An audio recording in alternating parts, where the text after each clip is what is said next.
کی یہ سوغات ہے، آسماں سے نور کی برسات ہے۔ مفتی صاحب اور مولانا صاحب، ہم باقاعدہ اب آغاز کریں گے اپنا. ہم نے کیونکہ ٹاپک رکھا ہے آج دور حاضر اور والدین کا احترام. بہت ساری باتیں ہم نے ابتدائی طور پہ بھی کی اور ہم سبھی جانتے ہیں، بلکہ ہم یہ بھی ہے کہ جتنے بھی انبیاء آئے، جتنے بھی نبی آئے، ان کے پیغام رسالت میں توحید کے بعد اگر جو سب سے امپورٹنٹ چیز کو کہا گیا کہ وہ ماں باپ کی فرما برداری ہی ہے، ان کی فضیلت اور ان کی اہمیت. تو تھوڑا سا اس پر روشنی ڈالیے گا. اور میں اپنے کالر سے بھی کہوں گی، اپنے ویورز سے کہوں گی کہ پلیز آپ لوگ کوئی کویسچن ہے، کوئی سٹوری شیئر کرنا چاہتے ہیں تو ہمیں کال کیجئے. نمبر آپ کے اسکرینز پر آ رہے ہیں. جی مولانا صاحب. بسم اللہ الرحمن الرحیم، نحمدہ و نصلی علی رسولہ الکریم.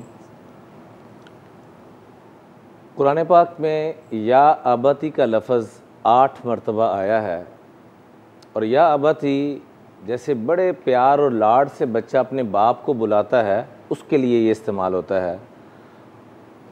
حالانکہ کتنے انبیاء نے کتنا پیار، کتنا لاڈ اپنے والدین سے کیا، جیسے کہ ابھی آپ نے فرمایا کہ تمام انبیاء کی تعلیمات سے یہ چیز ملتی ہے.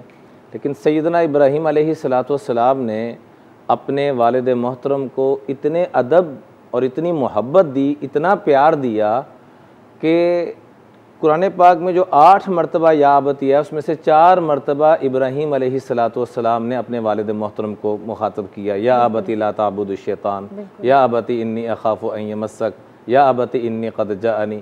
4 مرتبہ آیا.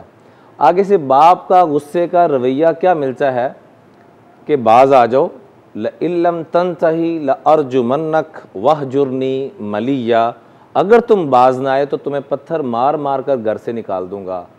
وہ محبت کی انتہا کر رہے ہیں اور باپ نفرت کی انتہا کر رہے ہیں. اور آگے سے پھر کیا جواب دے رہے ہیں قرآن پاک میں، جس کا تذکرہ ہے قال السلام علیک ساستغفر لک ربی انہ کان بی حفیہ. اے بابا جان، آپ پر رب کی کروڑوں سلامتیاں ہوں، رحمتیں ہوں، برکتیں ہوں، میں آپ کے لیے رب سے ضرور استغفار کروں گا.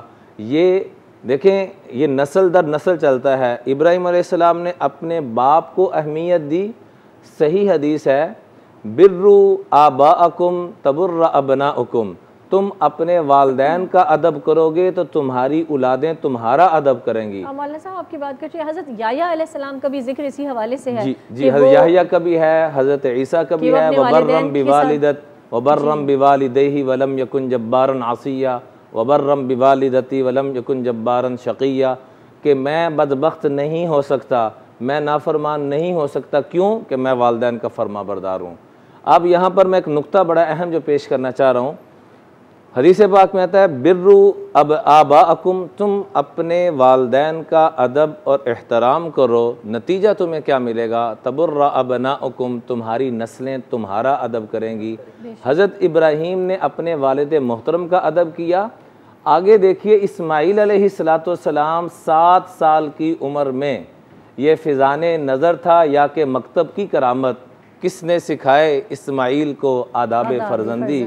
کہ وہ کیا کہہ رہے ہیں اسی انداز میں، یا ابت فعل ما تؤمر، ابا جان حکم آیا ہے کہ ذبح کرنا ہے تو ذبح کیجیے. کیا بات ہے، ماشاءاللہ، کیا خوبصورت گفتگو. نور سے جڑنے کی یہ سوغات ہے، آسماں سے نور کی برسات ہے.